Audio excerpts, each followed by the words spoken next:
И всем привет! Лежу я такой на выходном и начал ностальгировать по лихим 90-м. Как мы собирались у кого-то после школы или просто притворялись, что у нас температура, чтобы остаться дома и поиграть в любимую приставку.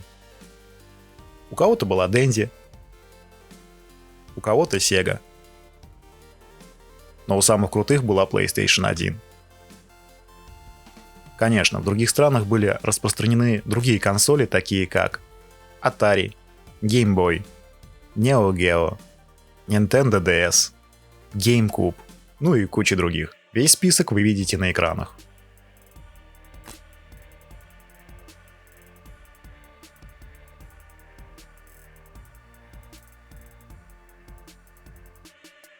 И вот даже сегодня я заметил странную особенность. Несмотря на то, что с каждым годом игры по графике не уступают даже реальному миру,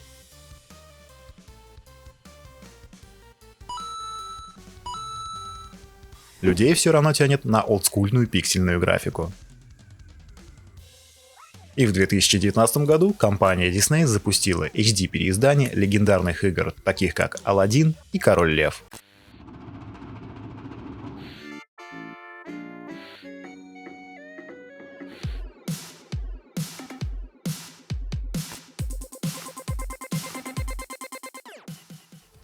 Ну вот, я под действием своей ностальгии решил поиграть в свою старую Сегу. Но каково было огорчение, когда я узнал, что ее больше нет. Она погибла под завалами в гараже.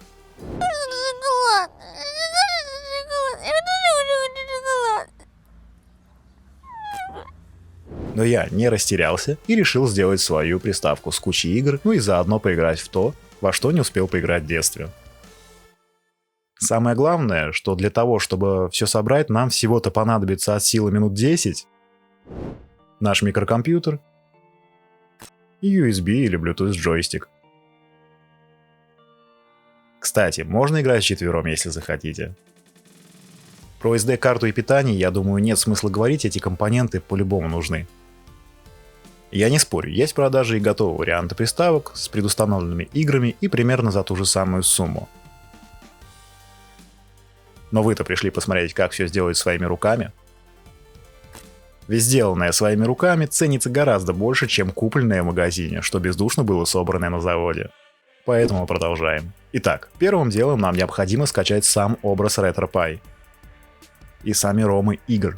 Я не буду оставлять ссылку на ромы, так как вы и сами, думаю, сможете найти их, они везде в свободном доступе, но кому прям надо-надо, пишите в комментарии, я дам вам ссылку. Да, немного отвлекся, продолжаем. Подготавливаем нашу SD-карту с помощью программы форматирования и заливаем скачанный образ через приложение Win32 Disk Imager. Там выбираем сам образ и флешку. Жмем запись. Вынимаем SD-карту из компа и вставляем в нашу малину. Подрубаем геймпад, HD-кабель и врубаем питание.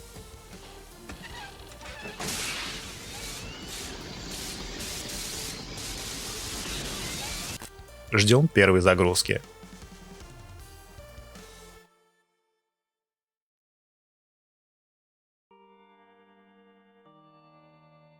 И нам предлагают симулировать кнопки на нашем геймпаде. Если на вашей управлялке по какой-то причине меньше кнопок, то просто зажимаете любую кнопку и удерживаете пару секунд для пропуска.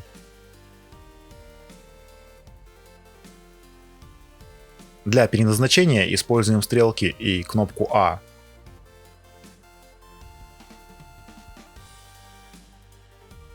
Ну а если у вас нет геймпада, то можно временно подключить клавиатуру, потом уже подключить беспроводной геймпад.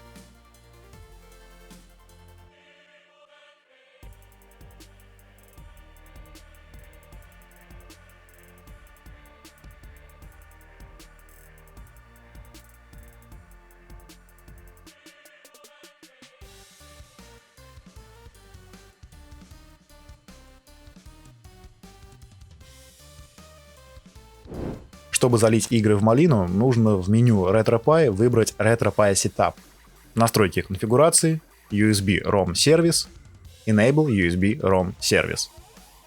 Перезагружаем RetroPie, чтобы изменения вступили в силу.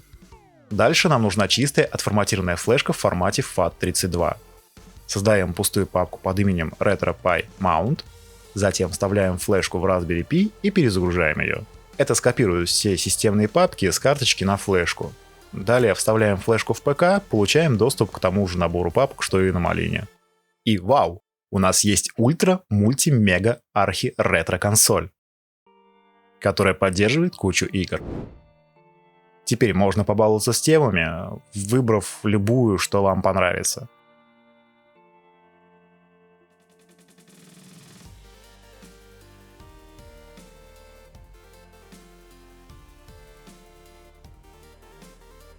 После перезагрузки можно приступать к игре. Тут вы уже сами выбираете, во что и как вам играть. Хотите просто играйте, ну а кто-то будет оттачивать спидран. Ну а на этом все. Я лично пойду вспоминать свое детство. Не забудь подписаться на мой канал, если ты этого еще не сделал. Оцени видео лайком или дизлайком. Оставь комментарий под видео. Тебе не сложно, а мне приятно. Тем более впереди куча новых проектов, как на Raspberry, так и на Arduino и ESP. А с вами был Mr. Fusion. До новых встреч!